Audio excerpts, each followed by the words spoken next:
यक्षिनी ने उससे बोला था कि जब मैं तुम्हारी विश पूरी करूंगी तब तुम्हें मेरी एक इच्छा पूरी करनी होगी, और वो इच्छा मैं तभी बताऊंगी जब तुम मुझे कोई विश मांगो।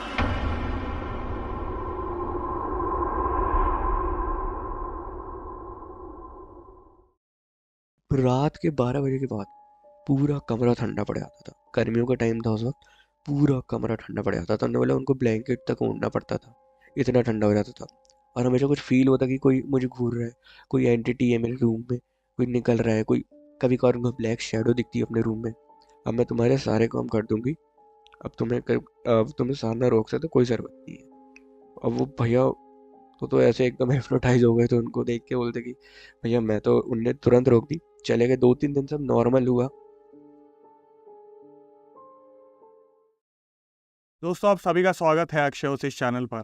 इस चैनल पर मैं अक्षय वशिष्ठ आपको ऐसे पैरानॉर्मल इंसिडेंट और एक्टिविटीज़ के बारे में बताता हूं जो कि हमारे फॉलोवर और सब्सक्राइबर हमारे साथ शेयर करते हैं। इंस्टाग्राम आईडी, जीमेल आईडी और अब एक ऐसा फ़ोन नंबर जो कि आप स्क्रीन पर देख रहे हैं। अगर आपके साथ भी ऐसा कोई पैरानॉर्मल इंसिडेंट हुआ हो तो आप मुझे शेयर कर सकते हैं। अच्छा होगा अगर आप मुझे रिकॉर्डिंग में शेयर करें तो मैं उसे अच्छे से नरेट कर पाऊंगा अपनी आवाज़ में। दोस्तों, कहते हैं ना कि लालच जो होता है वो कुछ टाइम के लिए अच्छा होता है। कुछ उधार के पैर होते हैं वो, जिसके साथ आप बहुत लंबे समय तक चल नहीं सकते।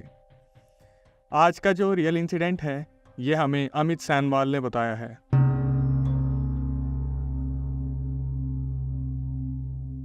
अमित, जो कि झारखंड के रहने वाले हैं, उन्होंने बताया कि ये इंसिडेंट उनके दोस्त के चाचा के साथ हुआ था आज से 25 से 30 साल पहले। इस इंसिडेंट से आपको बहुत कुछ सीखने को मिल सकता है अगर आप खुद से सीखना चाहो तो। वीडियो में आगे बढ़ने से पहले इंस्टाग्राम, यूट्यूब को जो आप प्यार दे रहे हैं उसके लिए तहे दिल से शुक्रिया। इंसिडेंट की ओर चलते हैं। अमित ने बताया उनके दोस्त ने एक दिन उनके साथ ये जो पूरी घटना थी शेयर की, लेकिन अमित ने ये बोला कि मैं अपने दोस्त का नाम आपको नहीं बताऊंगा। उनके दोस्त के चाचा का नाम आशीष है और पूरा जो इंसिडेंट हुआ वो आशीष के साथ ही हुआ था। अमित झारखंड के रहने वाले हैं। उन्होंने बताया कि उनके दोस्त के जो चाचा है आशीष, वो झांसी से 10 किलोमीटर आगे, बॉर्डर लगता है कहीं पर, वहाँ पर एक गांव है। उस गांव का नाम भी हिडन रखना पड़ेगा, लेकिन वहाँ पर गुड़ जो होता है, जो मीठा गुड़ होता है, वो बहुत प्योर क्वालिटी का मिलता है। ये उन्होंने मुझे बताया। इस पूरे इंसिडेंट में आप कुछ ऐसी ऐसी चीज़ें देखेंगे जो आपको बहुत ज़्यादा दहला देने वाली है। तो चलिए वक्त ना ज़ाया करते हुए सीधा कहानी की ओर चलते हैं। बात है 30 साल पहले की, जब आशीष अपनी फैमिली के साथ एक गाँव में रहा करते थे और उस गांव में वो अपने मम्मी पापा के साथ रहते थे। पेशे से जो उनका काम है वो है एक हवलदार का। रात में वो अपनी पुलिस ड्यूटी निभाते हैं और दिन में अपना एग्रीकल्चर का पूरा काम संभालते हैं। तो उनके जो बेटे आशीष हैं, वो आशीष दिन में अपनी पढ़ाई करते थे और रात को वो, जब उनके पापा पुलिस की ड्यूटी देने जाते थे तो रात को वो अपना पूरा जो है खेत का काम संभालते थे। उनके पापा के एक दोस्त थे जिनका नाम था राजू भैया। और राजू भैया का एक लड़का था जिनका नाम था विमल, जो कि आशीष का बहुत अच्छा दोस्त था। ये साथ उठते बैठते थे, खाते पीते थे और ड्रिंक वगैरह भी किया करते थे और रात को दोनों खेती एक साथ संभाला करते थे। कहने को तो आशीष जो था वो जमींदार का लड़का था। जैसे कि आपने सुना कि राजू जो थे उनके पापा के दोस्त थे और उनका बेटा विमल था, तो विमल उनके नीचे आया करता था। और दोनों ही दोस्त जो थे कभी एग्रीकल्चर में इतने इंटरेस्टेड नहीं थे। दोनों दोस्तों के सपने थे कि यार हम कुछ बिजनेस डालते हैं। और शायद उस टाइम भी जनरेशन ऐसी थी जैसे आज जनरेशन है कि हमेशा दिमाग में यही होता है कि यार हमें ये नहीं करना जो हमारा फैमिली बिजनेस है, कुछ अलग करते हैं, कुछ अलग ऐसा जिससे अपनी पहचान बने। तो दोनों हमेशा इसी चीज़ में लगे रहते थे कि कहीं ना कहीं बिजनेस सेटल्ड हो जाए। दोनों ने अपने पापा के कहने पर गवर्नमेंट जॉब के लिए बहुत सारे फॉर्म भी भरे थे, लेकिन कभी इनका सिलेक्शन नहीं हुआ था। तो एक दिन की बात है जब आशीष अपने खेत में काम कर रहा था और विमल अचानक से उसके पास आके बोलते हैं कि आशीष, टेंशन मत ले भाई, कुछ दिनों की बात है, उसके बाद हमारे पास इतना पैसा होगा ना, इतना पैसा होगा कि तू जहाँ बोलेगा ना हम वहाँ बिजनेस खोलेंगे। और चिंता मत कर, अगर मैंने अपना भी बिजनेस खोला ना तो मैं तेरी मदद ज़रूर करूँगा। ये चीज़ सुनकर आशीष थोड़ा सा दंग रह गया कि मतलब मेरे अंडर काम करने वाला इंसान मुझे ये चीज़ बोल रहा है कि ये मेरा बिजनेस खुलवा देगा। तो आशीष भी उससे मज़े लेते हुए बोलता है, हाँ हाँ विमल, क्यों नहीं भाई, मैं तो चाहूँगा यार तू आगे बढ़, और हम तो वैसे ही तेरे आगे गरीब आदमी हैं, तो हमारी भी मदद कर दियो अगर तेरे को पैसा कहीं से मिल जाए तो। विमल हंसता और वहाँ से मुस्कुरा के दोनों अपने काम पे लग जाते हैं। 3 दिन बाद आशीष देखता है कि विमल जो है खेत में लेट आया है। तो आशीष विमल से बोलता है, हाँ भाई क्या बात है, आजकल काम करने का मन नहीं कर रहा है क्या, 2-2 घंटे लेट आ रहा है। तो विमल अचानक से आशीष को बोलता है ये देख सोने की अंगूठी, और वो आशीष को एक सोने की अंगूठी दिखाते हैं। सोने की अंगूठी देखकर आशीष पागल हो जाता है कि भाई इसके पास सोने की अंगूठी। आशीष बोलता है मजाक कर रहा है, कोई पानी वानी चढ़वा लिया होगा चांदी की अंगूठी पे। तो आशीष बोलता है एक बार दिखाइए जरा। तो विमल उसके हाथ में जब सोने की अंगूठी दिखाता है, आशीष देखकर अचंभित रह जाता है कि वो सीरियसली सोने की अंगूठी थी। तो अचानक से आशीष विमल से बोलता है कि सच सच बता दे अंगूठी तेरे पास कहाँ से आई, कहीं तूने चोरी वोरी तो नहीं की। वो बोलता है ओ भाई मैंने 3-4 दिन पहले बोला था ना कि हमारे पास बहुत सारा पैसा आने वाला है, मैंने एक छोटी जगह पे इन्वेस्ट करा है, किसी बिजनेस में पैसे लगाए हैं मैंने, टाइम आने पे बताऊंगा, फिलहाल चल पार्टी करने चलते हैं। उस दिन तो ये पार्टी करने नहीं जा पाते, लेकिन 3-4 दिन बाद विमल और आशीष के सारे दोस्त जितने भी हैं ये सब मिलते हैं, कम से कम 8-10 दोस्त मिलते हैं, और ये अच्छी खासी पीते हैं, खाते हैं, पूरी रात एंजॉय करते हैं। और जब बिल देने की बारी आती है तो विमल एकदम से बोलता है भाई पैसे मैं दूंगा, अगर तुम सही में मुझे दोस्त मानते हो ना तो आज पैसे मैं दूंगा। और सबकी आंखें फटी फटी रह जाती है कि जैसे इसकी कोई लॉटरी तो नहीं निकल गई। आशीष इस चीज़ को बहुत ऑब्जर्व कर रहा होता है कि भाई जब से इसके पास पैसा आया है ना, ये ना तो खेत पे आ रहा है, ये पार्टी कर रहा है, एंजॉय कर रहा है। आशीष उस टाइम इसे कुछ भी नहीं बोलता है, ये सब कुछ खाते पीते हैं, अपना बढ़िया सब एंजॉय करते हैं, और उसके बाद ये वहाँ से निकल जाते हैं। सारा बिल विमल पे करता है। अब आशीष के दिमाग में चल रहा होता है जैसे आपके दिमाग में चल रहा है कि यार विमल के पास पैसे आए कहाँ से, ये विमल ऐसा कर क्या रहा था। 3 दिन बाद इनके गांव के आसपास एक नहर थी, विमल और आशीष वहां पर बैठ के सुट्टा लगा रहे थे। तो आशीष एकदम से बोलते विमल सच सच बता तू ऐसा क्या कर रहा है भाई कि तेरे पास इतना पैसा आ रहा है यार, तू जब भी कहीं भी जाता है 500 का नोट निकाल देता है। तो उस टाइम पर जो 500 का नोट पुराना वाला था जो अभी बंद हो चुका वो चला करता था। तो विमल बोलता है कि भाई देख मैंने एक छोटा मोटा बिजनेस डाला है, अभी थोड़ा बहुत मुझे लग रहा है कि अच्छा खासा पैसा निकल रहा है, लेकिन कभी कभार अप एंड डाउन भी होता है, तो अभी तो मुझसे मत पूछ, मैं तेरे को ज़रूर बताऊंगा, अभी चल गेड़ी मार के आते। और ये कैसे ना कैसे आशीष का दिमाग घुमा देते हैं विमल। ये घूमने के लिए निकल जाते हैं, और आगे जब ये घूम के आते हैं तो आशीष के दिमाग में पूरे टाइम यही चल रहा होता है कि यार इस बंदे के पास पैसे आ कहाँ से रहे। अब 4-5 दिन बाद की बात है, जब खेत के पास आशीष जो है काम करके अपने घर की ओर जाने को होता है, तो ये देखता है विमल के हाथ में उस टाइम पे वो लैंप आता है ना पुराने वाला, जो तिल्ली जला के जिसमें जोत होती है उसमें से फिर वो पूरा लैंप काम करता है, मिट्टी का तेल वाला, वो लेकर ना शमशान की ओर जा रहा है। और आशीष का दिमाग अजीब सा हो जाता है कि भाई ये आज भी नहीं आया खेत पे, और ये बंदा जा कहाँ रहा है। तो ये विमल का धीरे धीरे पीछा करना लग जाता है, पीछे पीछे जाता है, जाता है, देखते पेड़ के पीछे जाने के बाद ना आशीष छुप जाता है। तो ये देखता है विमल कि शमशान के पास एक तांत्रिक बैठा हुआ है जो बहुत देर से भस्म मार रहा है किसी चीज़ में। वहाँ पर एक यज्ञ कुंड बना हुआ और उसमें भस्म मारे जा रहा है। आशीष का दिमाग बिल्कुल सेंटर पे आ जाता है कि अब मुझे पता चला ये तो साला काला जादू कर रहा है, या कोई ऐसी विद्या प्राप्त कर रहा है इस तांत्रिक से जो भाई इसको अमीर बना रही है, और मुझे भी पैसा चाहिए। और इसके जो पापा है वो पुलिस में आशीष के, तो वो उसे पैसा देते नहीं थे। तो इसके दिमाग में ये चलता है इस शमशान के जो तांत्रिक है मुझे भी इससे कुछ ना कुछ सीखना भाई। तो जब विमल वहां से जा रहा होता है ना, ये बोलता है तांत्रिक से मेरे को यही मिलवाएगा विमल, मैं इससे पूछता हूँ कि साला इसके दिमाग में चल क्या रहा है और ये ऐसा कर क्या रहा है। तो फटाफट से आशीष जो है विमल को पकड़ लेता है जब वो वहां से जा रहा होता है कि साले सच सच बता, पूरे गांव में बता दूंगा काला जादू कर रहा है, और पता नहीं कितनों की मौत करी होगी काले जादू से तूने, सच सच बता पूरा राज क्या है। तो विमल पीछे देखते हैं, तांत्रिक जो होता है वो अपनी आंख बंद करके अपनी विद्या में लगा होता है। ये बोलता है आशीष मेरे साथ आ, अभी कुछ मत बोलियो। तो विमल आशीष को साइड में लेके जाते हैं कम से कम 10 मिनट दूर, और वहां पे ले जाके बोलता है सुन भाई बड़ी मुश्किल से ये तांत्रिक मुझे मिला है, और इसने मुझे एक यक्षिणी सिद्ध करवाई है। यक्षिणी अगर आप नहीं जानते हैं, एक ऐसी एंटिटी जो आपकी सारी ख्वाहिशें पूरी करने में आपकी मदद करती है, और जो आपका पास्ट प्रेजेंट फ्यूचर भी बता सकती है। बहुत सारे इंडिया में जो बाबा हैं उन पर क्लेम किया जाता है कि उनके पास यक्षिणी है, जो पर्चा पढ़ के सारी आपकी एक्टिविटी बता देते हैं, कि उनके कान में कोई चीज़ बताई जाती है, यक्षिणी के थ्रू यक्षिणी की सिद्धि होती है।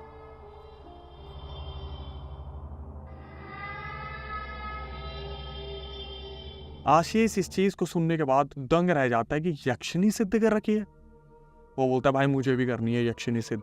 तो विमल बोलता है सुन अभी तो ये जा रहे हैं, इनको जाने दे यहाँ से, क्योंकि अभी एकदम से तू बीच में कूदेगा ना तो ये पक्का कोई ना कोई शराब दे देंगे दोनों को। हम इनका वेट करते हैं, और फिर जब 7-8 दिन बाद ये दोबारा आएंगे ना मैं तेरे को इनसे मिलवा दूंगा। आशीष के मन में यही चल रहा होता है, ये विमल मेरे को इनसे मिलवाने से रहा, 7-8 दिन बाद इस तांत्रिक को मैं खुद पकड़ूंगा। अब ये दोनों चले जाते हैं और विमल और इनके बीच में डिस्प्यूट तो हो ही गया है कि भाई तेरे को अगर पता था तो मेरे लिए भी कुछ ऐसा करवा देता, तू पैसे खर्च रहा है पर मेरे को नहीं बता रहा कि तू सिद्धि प्राप्त करे बैठा हुआ है, या तांत्रिक ने तेरे को ऐसे सिद्धि करवाई है। सारी चीजें सही चल रही थी। अब आशीष जो है वो डेली शमशान में आके देखते हैं कि तांत्रिक आज आया है या नहीं आया है। फिर अगले दिन आता है, आया है नहीं आया है। और इसकी विमल पे नजर भी थी आशीष की कि यार ये बंदा ना कैसे पकड़ा जाए दोबारा तांत्रिक के पास जाता हुआ, क्योंकि तांत्रिक काफी टाइम से आशीष को मिल नहीं रहा होता। एग्जैक्ट 7वें दिन बाद उसी शमशान में वो तांत्रिक वहां पर अपनी पूजा पाठ करने दोबारा आता है। आशीष जैसे ही देखता है कि तांत्रिक आ गया, आशीष के दिमाग में चलता है कि भाई यही सही टाइम है, इससे पहले ये अपनी गहरी सोच में चले जाए, गहरे ज्ञान में चले जाए, इन्हें फटाफट मैं पहुंच के मिल के बता देता हूँ कि मुझे भी सिद्धि प्राप्त करनी है। आशीष फटाफट वहाँ पे जाता है और बोलता है कि तांत्रिक जी के पैरों में पड़ जाता है कि प्लीज़ मुझे भी ये सिद्धि प्राप्त करनी है, मुझे भी यक्षिणी की सिद्धि प्राप्त करवा दो।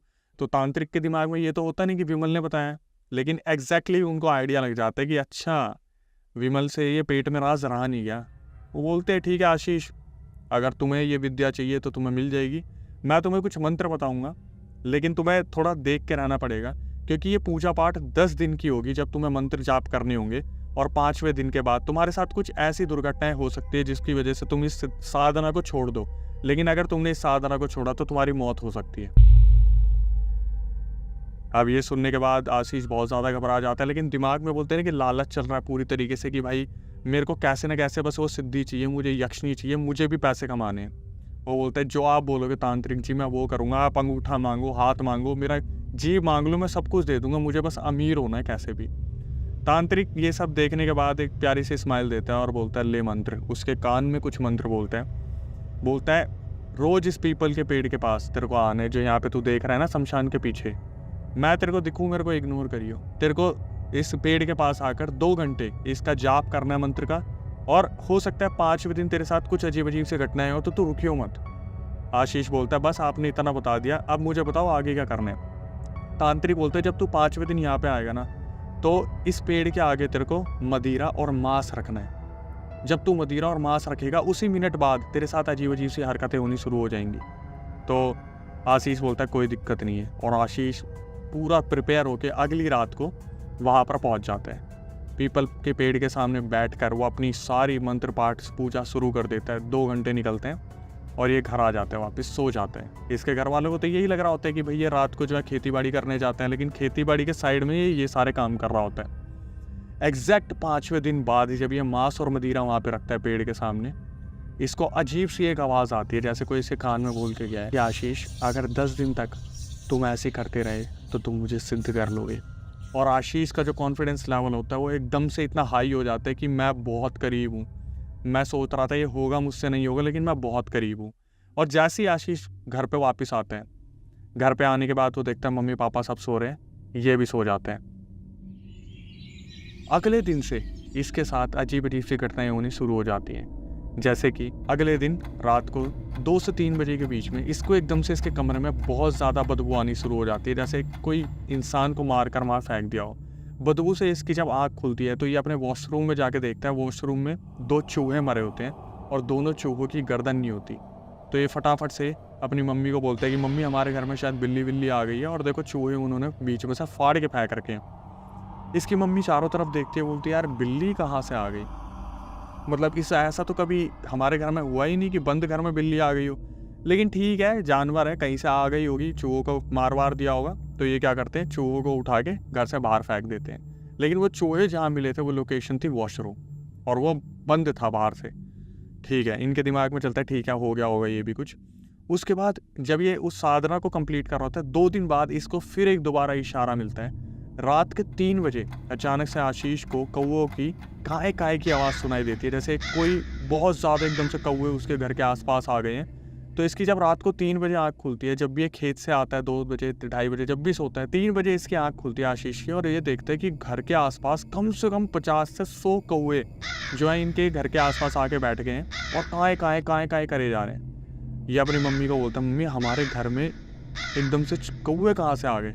तो बोलते ही हमारे घर में नहीं है, ये हमारे घर की छत पे बैठे हैं। तो जब इनकी मम्मी और ये ऊपर जाके देखते तब तक वहाँ कोई भी कौवा नहीं था। वो इतनी कौवों की आवाज़ कहाँ से आ रही थी इन्हें पता ही नहीं चला। उसके बाद आती है वो रात जिसका आशीष को था बुरी तरीके से इंतज़ार, वो 10वीं रात, और ये वहाँ पर बैठ के साधना कर रहा होता है।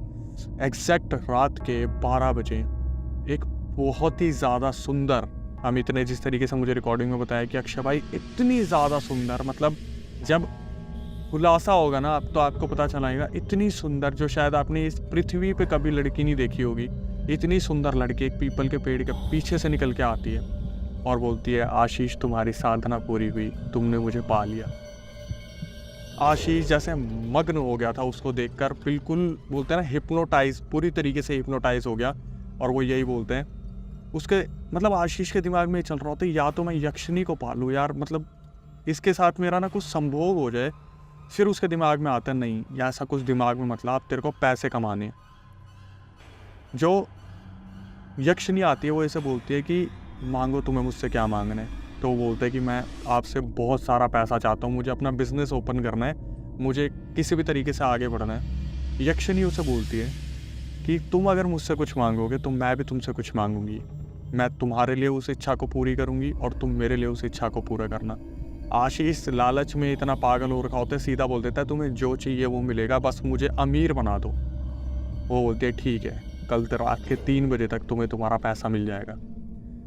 आशीष अपने घर आ जाते हैं, बहुत ज़्यादा खुश होते हैं। अगले दिन अपनी खेत पे जाते हैं, सारा काम करके 2:30 बजे वापस आता है। 3 बजे एग्जैक्ट यक्षिणी उसके सामने प्रकट होती है और उसके हाथ में सीधा 500 की गड्डी रख देती है।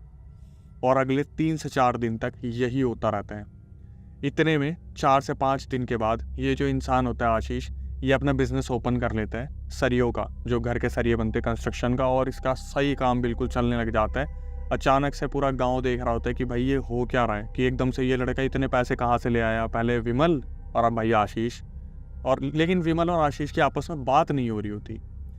जब इनका सब कुछ चल रहा होता है, 7 से 8 दिन बाद वो यक्षिणी आशीष के सामने प्रकट होती है और बोलती है कि अब मेरी इच्छा मांगने का वक्त आ गया है। आशीष थोड़ा तो घबराता है, बोलता है कि बोलो आपकी क्या इच्छा है। तो बोलती है कि मुझे तुम्हारे साथ इंटीमेट होना है। ये सुनने के बाद आपके भी वैसे कान खड़े हो गए होंगे जैसे आशीष के कान खड़े हो गए थे। आशीष के दिमाग में जो चीज़ पहले दिन ही से देख के आई थी, आज वो दोबारा एकदम से आग की तरह फट के आई कि इससे ज़्यादा खूबसूरत ख्वाहिश मेरे लिए क्या होगी कि इस दुनिया की सबसे सुंदर लड़की मेरे साथ इंटीमेट होना चाहती है। और उस रात पहली बार ये दोनों करीब आए थे। ये दोनों करीब आए, इनके बीच में वो सब कुछ हुआ जो एक मैरिड कपल के बीच में होता है। ये सब कुछ होने के बाद आशीष जो था वो अपने आप को ऐसा फील कर रहा था ना कि उससे ज़्यादा पावरफुल इंसान कोई भी नहीं है। मतलब आशीष की बॉडी में इतनी शक्ति आ गई थी कि वो एक ट्रक को अपने हाथ से उठा देगा, और उससे ज़्यादा उसे कुछ नहीं चाहिए था। उसके पास पैसे थे, उसके पास पावर थी। हर 2 दिन में आशीष और उस यक्षिणी के बीच में फिजिकल इंटीमेशन, रिलेशन सब हुआ करता था। हर 2 दिन में और आशीष अपने आप को इतना स्ट्रॉन्ग, पावरफुल पाता था कि वो चाहे ना तो 10 इंसानों को एक साथ पीट दे। ऐसी चीज़ें चलती रहती है। बात है 7 से 8 दिन बाद की, जब दोबारा वो यक्षिणी इसके सामने आती है और ये दोनों फिजिकल हो रहे थे। इतने में रात के 2 से 3 के बीच में अचानक से विमल का फ़ोन आता है और आशीष देख रहा होता है, और उसकी नज़रों में जो घमंड होता है ना कि अब मैं इसे बताऊंगा कि जिस यक्षिणी को ये पा के बैठा था वो अब मेरे पास है। ये एकदम से फ़ोन उठाते हैं इंटीमेट होते होते और स्पीकर पर रखता है। तो वहाँ से विमल की एक आवाज़ आती है, भाई भाई भाई आशीष, वो कोई यक्षिणी नहीं है, वो डायन है। और डायन सुनते ही जैसे एकदम से आशीष की जीभ वहाँ पर जम गई, दांत बिल्कुल एकदम से पिस गए कि डायन। और वो जो यक्षिणी उसके ऊपर बैठी थी, जो उसके नेक पे बाइट कर रही थी, कभी लिप्स काट रही थी, कभी उसकी नेक पे बाइट कर रही थी, कभी ईयर्स पे बाइट कर रही थी, उसके एकदम से हंसी निकलती है। जैसे चुड़ैलों की हंसी नहीं होती, वैसी हंसी एकदम उसके मुंह से निकलती है। और आशीष बिल्कुल वहाँ जमा का जमा रह जाता है, बिल्कुल एक ही साइड में। अमित ने मुझे बताया कि अक्षय भाई, आशीष भाई ने जब ये किस्सा बताया था, उन्होंने बताया इस टाइम पे ना उनका बैठे बैठे टॉयलेट निकल गया था वहाँ पर। उन्होंने पूरे बिस्तर गंदे कर दिए थे और उन्होंने उस डायन को देखा। इतनी भयानक थी वो दिखने में, इतनी ज़्यादा भयानक थी जितनी भयानक शायद आपने किसी मूवी या असलियत में किसी भूत प्रेत को नहीं देखा होगा, इतनी भयानक कि आशीष ने जब पहली बार डायन को देखा वो वहाँ पर बेहोश हो गया। सुबह जब उसकी आँख खुली तो उसने देखा कि वो नॉर्मल है। हाँ, उसने टॉयलेट कर रखा था, कुछ बिस्तरों को गंदा कर रखा था, उसने अपने आप को संभाला। 2 दिन तक आशीष अपने घर से बाहर नहीं गया। वो अपने बिस्तर के नीचे छुप के रहता था। वो उस डायन से इतना ज़्यादा डर गया था। और 2 दिन बाद पता चला कि विमल जो है, जिसका फ़ोन आया था, उसके पापा की डेथ हो गई और विमल अपना पूरा घर बार यहाँ से बेच बूझ के बंद करके भाग गया। अब सिर्फ इसके दिमाग में ये चल रहा था कि मैं क्या करूँ, कहाँ जाऊँ, किसे बोलूँ। लेकिन बोलते हैं ना कि कोई चीज़ अगर आपके पास आई है तो इतनी आसानी से तो जाएगी नहीं। तीसरी रात जब विमल 2 रातों से सो ही नहीं रहा होता, तीसरी रात जब ये सोने की कोशिश करता है, वो यक्षिणी इसके बगल में इसे लेटी मिलती है। ये देखकर बुरी तरीके से काँप जाता है। वो यक्षिणी नहीं थी, वो डायन के रूप में थी। और वो बोलती है कि तूने मेरी पहली इच्छा तो पूरी कर दी इंटीमेट होके, अब मेरी दूसरी इच्छा सुन। अगर तूने ये इच्छा मेरी पूरी नहीं की ना, अगले 2 दिन में तेरी मौत हो जाएगी। ये घबराते घबराते बोलता है, बताओ क्या इच्छा है तुम्हारी, मुझे मत मारना, बस मुझे अपनी इच्छा बता दो। डायन आशीष को बोलती है कि तेरे घर के बगल में ना एक औरत रहती है जिसका 8वां महीना लगा हुआ है। तो आशीष बोलता है, हाँ मैं जानता हूँ उन्हें। वो बोलती है कि तेरे पास कल तक का वक्त है, उसके पेट में से ना वो बच्चा मुझे ला के दे दे। अगर तूने उस बच्चे को ला दिया ना, मैं तुझे कुछ भी नहीं करूँगी। अगर तू उस बच्चे को कल तक नहीं लाया तो उस बच्चे को तो कल मैं निकाल ही लूँगी शाम को उसके पेट से, लेकिन अगला मरने का नंबर तेरा होगा। ये सुनने के बाद आशीष के पैरों तले ज़मीन खिसक जाती है और उसने सोच लिया था कि भाई मैं अब मरूंगा, क्योंकि ये काम वो तो कर सकता नहीं था। लेकिन उस डायन का कहना था अगर कल शाम तक, मतलब अगली जो शाम आने वाली है, वो उस बच्चे को उसके पेट से निकाल लेगी। लेकिन आशीष अगर निकाल के लाएगा तो आशीष बच जाएगा, वरना 2 से 3 दिन के बाद आशीष की मौत पक्की है। आशीष बस अपने आप को समझा के बैठा था, नहीं ऐसा कुछ नहीं होगा, डायन झूठ बोल रही है। और जब वो बच्चा नहीं लेके आता तो अचानक से अगली शाम को आशीष को बगल वाले घर से चिल्ला चिल्ला के रोने की आवाज़ें आती हैं कि हाय मर गई, बच्चा कहाँ आ गया। और आशीष एकदम से डर जाता है सुन के कि कहीं जो डायन ने बोला था वो सच तो नहीं हो गया। और पूरे मोहल्ले में अफवाह उड़ गई कि जो साइड में फीमेल थी जिसके पेट में बच्चा था, उसके पेट पर काटने के निशान थे, इतनी बुरी तरीके से नाखून मारे हुए थे, और उसकी जो मौत हुई थी वो बिल्कुल नेचुरल तरीके से नहीं हुई थी। आशीष सुन के बहुत ज़्यादा घबरा जाते हैं और आशीष के पास कोई चारा नहीं था। वो अपने पापा को जाके सब सच बता देता है कि मुझसे ऐसे ऐसे गलती हो गई, मैं शमशान में गया और मैंने ऐसे ऐसे जो है एक तांत्रिक के पास जाके ऐसे कर लिया, मैंने उससे सिद्धि कर ली। वो डायन थी, उसके पापा ने उसे इतना मारा। अमित ने बताया कि अक्षय भाई पूरे शरीर पे हरे पीले नीले बेल्ट के निशान थे, बुरी तरीके से मारा। उसके बाद अब आते सॉल्यूशन की तरफ। उन्होंने एक तांत्रिक को फ़ोन करा जिनको वो जानते थे, बहुत सिद्ध तांत्रिक था। तांत्रिक आते हैं और तांत्रिक सीधा उसकी तरफ देखते हैं जो आशीष बैठा होता है। और तांत्रिक बोलता है कि ये तो अपने साथ बहुत बड़ी शक्ति को लेकर घूम रहे हैं, वो जो डायन है वो तो बहुत ज़्यादा ताकतवर हो गई है। तो ये बोलते कि जो घर वाले होते हैं आशीष के कि कैसे बता रहे हो आप। बोलते तुम्हें तुम्हारा बच्चा दिख रहा है, मुझे वो सिर्फ मरने की कगार पे दिख रहा है, जाओ इसका चेकअप करवाओ हॉस्पिटल में। तो ये फटाफट से गाड़ी में बैठा के हॉस्पिटल लेके जाते, इसके टेस्ट वगैरह करवाते। जब शाम को रिपोर्ट आती है ना, रिपोर्ट में होता है, डॉक्टर बोलते हैं तो 2 महीने में आपका लड़का मरने वाला है, इसके अंदर तो हीमोग्लोबिन ब्लड सब कुछ ख़त्म हो चुका है, इसके अंदर कुछ नहीं है। अगर इसका टाइम पे मेडिकेशन स्टार्ट नहीं हुआ तो 2 महीने के अंदर आपका लड़का ख़त्म हो जाएगा। तो मतलब अभी तक चल क्या रहा था, जो आशीष अपने आप को इतना पावरफुल समझ रहा था वो सिर्फ छल था। वो डायन की पूरी बनाई हुई एक बोलते नहीं इमेजिनेशन दुनिया में रह रहा था, जो उसको खुद नहीं पता था। वो अंदर से ख़त्म हो चुका था, 2 महीने में मरने वाला था। डॉक्टर ने बोला अगर इसको पूरी तरीके से पौष्टिक आहार नहीं मिला तो ये ख़त्म हो जाएगा। फैमिली सोचती है भाई कैसे न कैसे पहले अपने बच्चे को बचाना है। ये फटाफट से पंडित जी के पास आते हैं, पंडित जी को आके बोलते हैं कि हमारे बच्चे को बचा लो। पंडित जी ध्यान लगाते और बोलते हैं कि कल पूर्णिमा की रात है और पूर्णिमा की रात महायज्ञ होगा, और उस महायज्ञ के दौरान आपका लड़का बहुत तड़पेगा, वो बहुत चिल्लाएगा, लेकिन आपको अपने लड़के को बांध के रखना है। अगले दिन आती है वही पूर्णिमा की रात और महायज्ञ शुरू होता है, और पूरा मोहल्ला जो अपने घर के बाहर खड़ा होकर देख रहा होता है वो होता है मौत का तांडव। जैसे जैसे जो वहाँ पर पंडित जी होते हैं वो यज्ञ में आहुति मारते हैं और यहाँ पर बुरी तरीके से आशीष चिल्लाना शुरू। और जैसे जैसे चिल्लाना शुरू वैसे वैसे इसकी बॉडी पर फोड़े फुंसियाँ निकलना शुरू, पस बहना शुरू, खून बहना शुरू।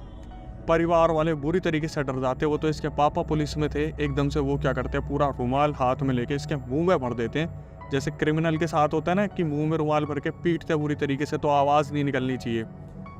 फोड़े फूट रहे हैं, खून निकल रहा है, पस गिर रहा है, वहाँ महायज्ञ चल रहा है।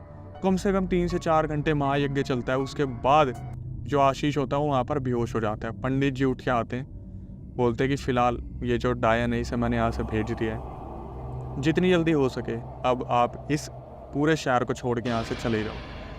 आपके लड़के की जान बच चुकी है, लेकिन इसके जो कर्म थे वो इतने अच्छे नहीं थे कि इसे हमने मुक्त करा दिया। और बाद में जब ये पता करते, जो विमल था, विमल जिसने एक्चुअली में वो यक्षिणी सिद्ध कर रखी थी, उसके पापा की जो डेथ हुई थी, उस यक्षिणी ने पहले तो विमल से डिमांड की थी कि हमें मांस चाहिए। तो विमल जानवर उठा उठा के उस यक्षिणी को देता था, डायन को। और फिर एक दिन बोला कि मुझे तेरी बलि चाहिए, या तो तेरी या खानदान में से किसी की। तो विमल ने अपने पिताजी को कुर्बान कर दिया और पूरा शहर छोड़ के भाग गया। अब जब ये खबर बाहर आ गई कि आशीष ने ऐसे ऐसे डायन सिद्ध कर रखी थी, तो भाई आसपास के जितने कनेक्शंस थे रिश्तेदारी ने, सबने कनेक्शंस तोड़ दिए। जो ये था जिसने अमित ने बताया, अमित के दोस्त के चाचा के साथ ही इंसिडेंट हुआ था, तो उसके दोस्त ने भी अपने चाचा से कनेक्शन तोड़ दिया। हालांकि वो जो चाचा है उसके आशीष, वो क्लर्क की नौकरी कर रहे हैं और वो पुणे में है। लेकिन ये रियल इंसिडेंट है जो पूरा का पूरा हुआ, और मेरे पास पूरी इसकी रिकॉर्डिंग आई थी। मैंने पूरी रिकॉर्डिंग को ध्यान से सुना, कहीं पे वो लड़का कटा नहीं, कहीं वो रुका नहीं। उसने एक एक चीज़ मुझे बताई कि अक्षय भाई ऐसे हुआ ऐसे हुआ, और जो जो उसने सुनता गया, जो जो वो था सब बता दिया। अब हालांकि वो जो आशीष है वो सेव है, लेकिन भाई कभी भी लालच में आ गया ना, ऐसी गलती मत करना। जो बोलते हैं ना कि ब्लैक मैजिक कर देते हैं, तो ब्लैक मैजिक का पार्ट बन जाते हैं कि एक काम कर, उसका धन मेरे उसमें डाल दे झोली में, और ब्लैक मैजिक करके उसका धन हटा दे, ट्रेजर खा जाऊंगा, फॉर्च्यून खा जाऊंगा, ये कर लूँगा वो कर लूँगा।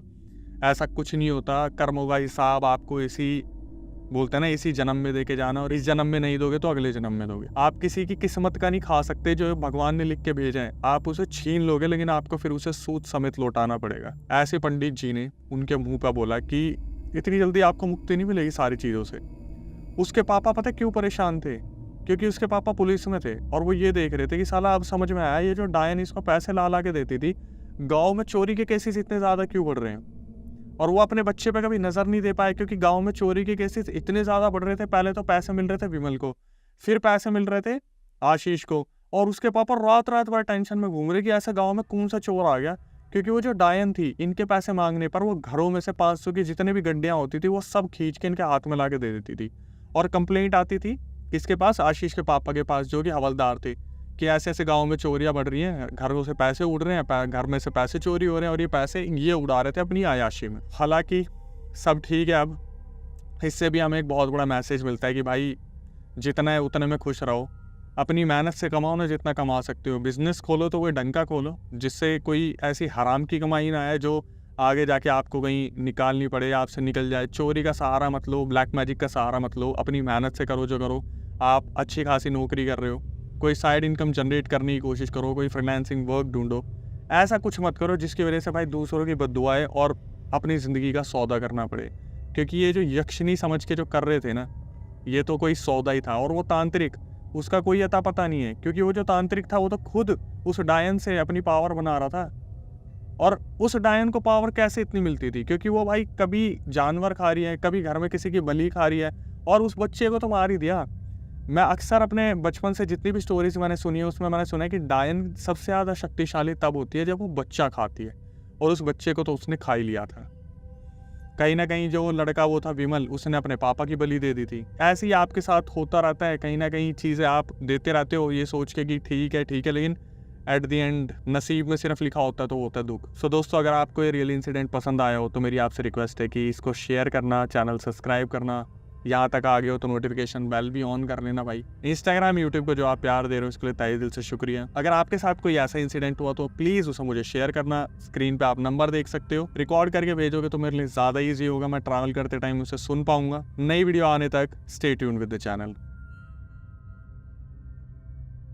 फिर जब महायज्ञ हुआ 3 घंटे चला, और 3 घंटे में जो आशीष भैया चिल्ला रहे थे ना, इतना तेज चिल्ला रहे थे अपने घर में, इतना तेज चिल्लाते चिल्लाते उनके पूरे हाथ में फोड़े हो गए थे, पूरे बॉडी में स्क्रैचेस आ गई थी, और इतना तेज चिल्ला रहे थे दर्द से कि जो आशीष भैया के पापा हैं उनको उनका मुंह उससे बंद करना पड़ा, जैसे किडनैपर लोग बंद कर देते थे ना कपड़े से। ये पूरा इंसिडेंट मतलब पूरे परिवार में तो फैल गया था, और उनके जितने भी रिलेटिव्स थे सब में फैल गया था। और जो मेरा दोस्त है उसी के चाचा, उनने उनसे रिश्ता भी मतलब तोड़ दिया था ये पता चलने के बाद। उनसे मतलब मोस्टली लोगों ने रिश्ता तोड़ दिया है।